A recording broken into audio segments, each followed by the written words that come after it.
ರನ್ಯಾ ಕೇಸಿಗೆ ಸಂಬಂಧಿಸಿದಂತೆ ಸದ್ಯ ರಾಜ್ಯ ಸರ್ಕಾರ ಮತ್ತು ರಾಜ್ಯದ ಪೊಲೀಸ್ ಇಲಾಖೆಯ ಕಾರ್ಯವೈಖರಿಯ ಬಗ್ಗೆ ಅನುಮಾನಗಳು ಮತ್ತು ಪ್ರಶ್ನೆಗಳು ರೈಸ್ ಆಗ್ತಾನೆ ಇದೆ.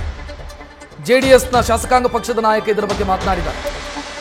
ರನ್ಯಾಗೆ ಓಡಾಡೋದಕ್ಕೆ ಸರ್ಕಾರಿ ವಾಹನ ಕೊಟ್ಟಿದ್ಯಾಕೆ ಅಂತ ಅವರು ಪ್ರಶ್ನಿಸಿದ್ದಾರೆ. ಇದು ಆಡಳಿತದ ದುರ್ಬಳಕೆ ಅಲ್ಲದೆ ಮತ್ತಿನ್ನೇನು ಅಂತ ಗರಂ ಆಗಿದ್ದಾರೆ. ಕಾಂಗ್ರೆಸ್ ಸರ್ಕಾರಕ್ಕೆ ನಾಚಿಗೆ ಮಾನ ಮರ್ಯಾದೆ ಒಂದೂ ಇಲ್ಲ ಅಂತ ಖಾರವಾಗಿ ಪ್ರಶ್ನಿಸಿದ್ದಾರೆ. ಕಾಂಗ್ರೆಸ್ ಸರ್ಕಾರದಿಂದ ನಾವು ಇದನ್ನು ನಿರೀಕ್ಷೆ ಮಾಡಿರಲಿಲ್ಲ ಅಂತ ವಾಗ್ದಾಳಿ ನಡೆಸಿದ್ದಾರೆ ಸುರೇಶ್ ಬಾಬು. ರನ್ಯಾ ರಾವ್ ಪ್ರಕರಣ ನೀವು ನೋಡ್ತಾ ಇದ್ದೀರಿ.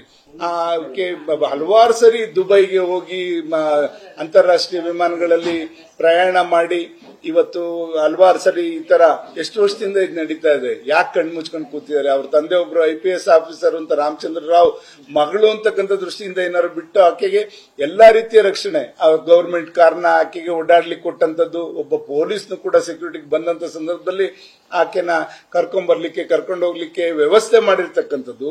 ಇದು ಎಷ್ಟು ಸರ್ಕಾರದ ಆಡಳಿತವನ್ನ ದುರುಪಯೋಗ ಪಡಿಸ್ಕೊಳ್ತಾ ಇರತಕ್ಕಂಥದ್ದು ನಾವೆಲ್ಲರೂ ಕೂಡ ನೋಡ್ತಾ ಇದೀವಿ. ಖಂಡಿತ ಈ ಸರ್ಕಾರಕ್ಕೆ ನಾಚಿಕೆ, ಮಾನ ಮರ್ಯಾದೆ ಏನೂ ಇಲ್ಲ ಅಂತಕ್ಕಂಥದ್ದು ನಮ್ಮ ಭಾವನೆ. ಎಲ್ಲದನ್ನು ಕೂಡ ಸಮರ್ಥನೆ ಮಾಡ್ಕೊಳಕ್ ಹೋಗ್ತಾರೆ. ನೀವು ಮಾಡಿಲ್ವಾ ಅಂತ ಬಿಜೆಪಿ ಅವ್ರನ್ನ ಕೇಳ್ತಕ್ಕಂಥದ್ದು. ಅವ್ರು ಮಾಡಿರೋದಕ್ಕೆ ಅವ್ರನ್ನ ಮೂಲೆಯಲ್ಲಿ ಕುಣಿಸಿರೋದು, ನಿಮ್ಮನ್ನ ಅಧಿಕಾರಕ್ಕೆ ಕೊಟ್ಟಿರೋದು. ನಿಮಗೆ ಅಧಿಕಾರ ಕೊಟ್ಟಿರೋದು ಮತ್ತೆ ಹಿಂಗೆ ಮಾಡಿ ನೀವು ಹೋಗಿ ಮೂಲೆಯಲ್ಲಿ ಕೂತ್ಕೊಳ್ಳಿ ಅಂತ ಇದಿದ್ರೆ ಖಂಡಿತ ಅದೇ ತರ ಮುಂದುವರ್ಕೊಂಡು ಹೋಗಿ. ಇವತ್ತು ರನ್ಯಾ ರಾವ್ ಪ್ರಕರಣ, ಇವತ್ತು 14 kg 200 ಗ್ರಾಮ್ ಏನು ಚಿನ್ನ. ನ್ಯೂಸ್ ಫಸ್ಟ್ ನಿರ್ಭೀತಿಯಿಂದ ನಿಮ್ಮ ಪರವಾಗಿ.